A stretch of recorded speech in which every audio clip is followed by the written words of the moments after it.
Punta naman tayo sa Batang.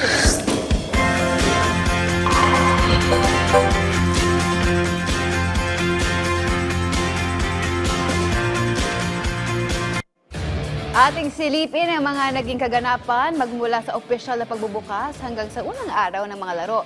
Sa kasalukuyang ginaganap na 2025 Batang Pinoy National Championships itong weekend sa General Santos City. Para sa detalye, live sa tinaguriang Tuna Capital of the Philippines, ang ating teammate na si Paulo Salamatin. Paulo. Yes, Meg, sa kabilangan ng maulang panahon dito sa General Santos City, inumpisahan na nga kahapon ang seryosohang aksyon ng mga atleta kung saan agad na sumungkit ng gintong medalya ang ilang mga kabataan dito, partikular na sa mga sport na athletics at swimming. Inspirado ang humigit kumulang 19,000 kabataang atleta na nakiisa sa opisyal na pagbubukas ng 2025 Batang Pinoy National Championship sa General Santos City matapos silang makita ang ilan sa mga sports heroes ng bansa na sina pambansang kamao Manny Pacquiao at Philippines first Olympic gold medalist Heidelin Diaz. Dahil dito, unang araw pa lamang ng mga laro, ganadong sumungkit ng gintong medalya ang ilang mga atleta at bumasag ng mga records sa kanilang mga kategorya. Kabilang narito ang 17-year-old na anak ng isang magsasaka ng tubo mula Bago City na si Divine Andrea Pablito na sumungkit ng kauna-unahang gintong medalya sa 2025 Batang Pinoy matapos magrehistro ng 32.19 meters sa under-18 discus throw event. Sumunod naman si Rich Justin Torres mula Tarlac na nagkampiyon sa boys shot put sa layong 14.01 meters. Sa swimming, siyam na records ang nabura sa nasabing torneo na ginanap sa Antonio Acharan Sports Complex sa General Santos City. Pinagbidahan nito ng local bet na si Christian Isaiah Lagnason na bumasag ng dalawang records sa boys 12 to 13 200-meter individual medley at 100-meter freestyle. Sa boys 16 to 17 individual medley, bagong record din ang naitala ni Ashton Clyde Jose mula Santa Rosa, Laguna.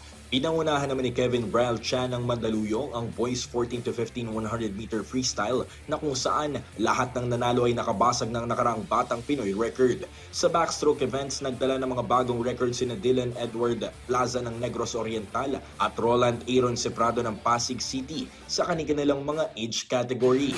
Sa girls division, pinagreinahan ni Malabon Pride tanker Sofia Rose Gara ang 50-meter backstroke habang namukod-tangi rin sina Rian Casey Casona ng Mandaue at FJ Catherine Cruz ng Mabalacat na parehong nagtala ng bagong marka.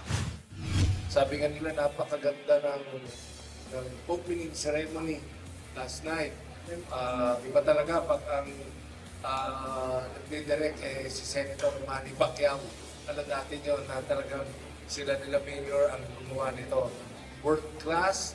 Ako, dinervyos yan ang susunod na host sa ginawa ng Jensen. Pinomonitor namin yung mga Facebook, social media, ang dami, ganda ng feedback, and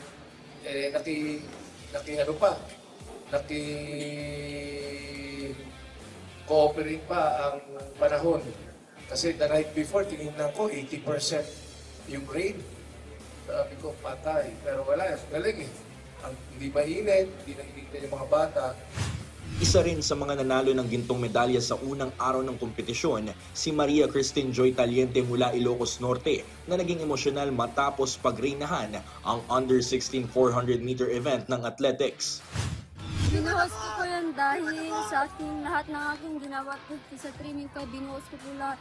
Tsaka sa isip ko po ay makakuha ng goal para sa akin mga pamilya. Meg, unang araw pa lamang yan ng mga aksyon dito sa Jensen pero parang pang-Enero ng susunod na taon na yung pagod natin dito. Pero kidding aside, magpapatuloy ang mga laro ngayong araw hanggang October 31. Kaya asahan natin na mas dadami pa ang mga kukuha ng gintong medalya at susubok na bumasag sa mga records mula ngayon hanggang sa mga susunod pa na araw. At yan na muna mga latest dito sa Tuna Capital of the Philippines, Paulo Salamatin para sa Atletang Pilipino para sa Bagong Pilipinas.